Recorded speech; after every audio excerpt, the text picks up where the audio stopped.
دیکھیے، پاکستان لگتا ہے کہ یہ سمجھا نہیں ہے آپریشن سندور جو ہے جو کیا تھا ہندوستان نے،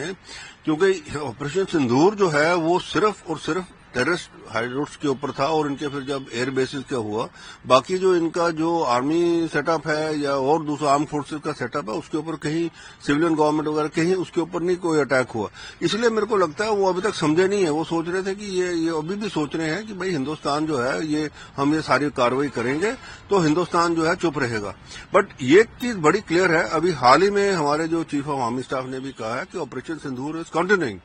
لگتا ہے کہ ایک باری پھر سبق سکھانا پڑے گا، اور اس ٹائم جو ہے صرف اور صرف یہ ٹیررسٹ ہائیڈ آؤٹس نہیں ہیں، یہ سارے جو ایک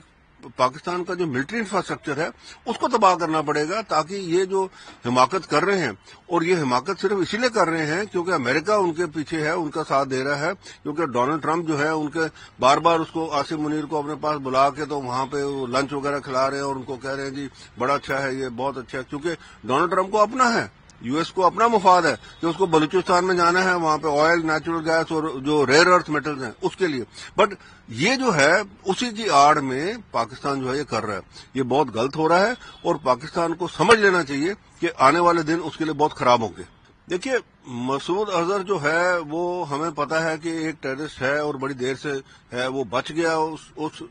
جو آپریشن سندور میں اس کا بھائی مارا گیا. تو یہ جو چیز ہے، جب تک یہ جو لوگ ہیں وہ کہتے ہیں نا ہائیڈرا کا جب تک آپ سر نہیں کاٹو گے وہ ایسے ہی چلتا رہے گا، وہ بار بار اس کو جنم دیتے رہیں گے. تو اسی لیے اب ضرورت یہ ہے کہ یہ ہائیڈرا جو ہے اس کا سر کاٹنا پڑے گا، اور یہ ہندوستان گورنمنٹ کو دیکھنا ہے کہ کس طریقے سے کرے، وہ کوورٹ ہو، اوورٹ ہو، جو بھی جس بھی ایکشن سے اس کا سر کاٹنا پڑے گا. کیونکہ یہ جو لیڈر بچے ہوئے ہیں کچھ جو ان کے جو ٹیررسٹ ہے آرگنائزیشنز کے،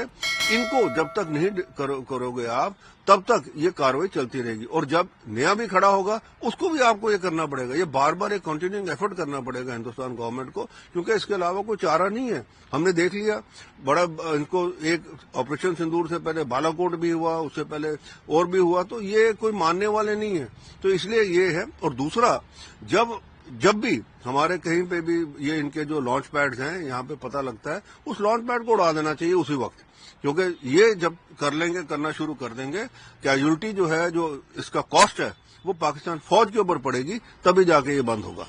دیکھیے، ڈونلڈ ٹرمپ جو ہے، اب امریکہ کے اندر جو اٹکلیں اٹھ رہی ہیں، وہ کہتے ہیں بھئی یہ تو سائیکولوجیکل، پیتھولوجیکل اور ایک مینٹلی ڈس آرڈرڈ مین ہے کہ جس حساب سے یہ چل رہا ہے. اب وینزویلا کے اندر جس حساب سے اس نے کاروائی کی، اور یہ تو ساری دنیا کو پتہ لگ گیا، اور کچھ نہیں تھا، یہ صرف اس کے تیل بھنڈار کے لیے ہے، کیونکہ امریکہ کا اپنا تیل بھنڈار جو ہے، اس کے اسٹریٹجک ریزرو جو ہیں وہ ڈپلیٹ ہوتے جا رہے ہیں. اور جس حساب سے یہ چل رہا تھا، تو اس حساب سے اس کو لگ رہا تھا کہ بھئی اب اگر وینزویلا کے اوپر کنٹرول کر لے گا تو یہ پھر وہی پرانا جو کالونائزیشن والی بات ہے، تو جو کنٹرول کر لے گا تو وہ سارا بھنڈار ہمارے پاس ہوگا. اب کیوبا کے اوپر آ گیا. اب دیکھیے، ابھی حال ہی میں وہاں پہ رشین وارشپس جو ہیں، وہاں پہ 4 وارشپ جو ہیں وہ وہاں پہ آئے ہوئے ہیں، اور وہ ڈاک بھی ہوئے اور وہاں پہ ہیں. اب یہ جو چیز ہے، یہ ایسکلیشن والی بات ہے. اس کو جو ہے بجائے اس کے ڈونلڈ ٹرمپ کو پہلے یوکرین کا مسئلہ جو ہے اس کو سارٹ آؤٹ کر لینا چاہیے تھا، بجائے اس کے کہ وہ وینزویلا کے اوپر کرے. اور دوسرا، ایک ساتھ میں اور بھی ایک نئی چیز شروع کر دی ہے، گرین لینڈ کا جو الاپ لگانا. تو لگتا ہے کہ امریکن پبلک اب اس کے خلاف اٹھ رہی ہے.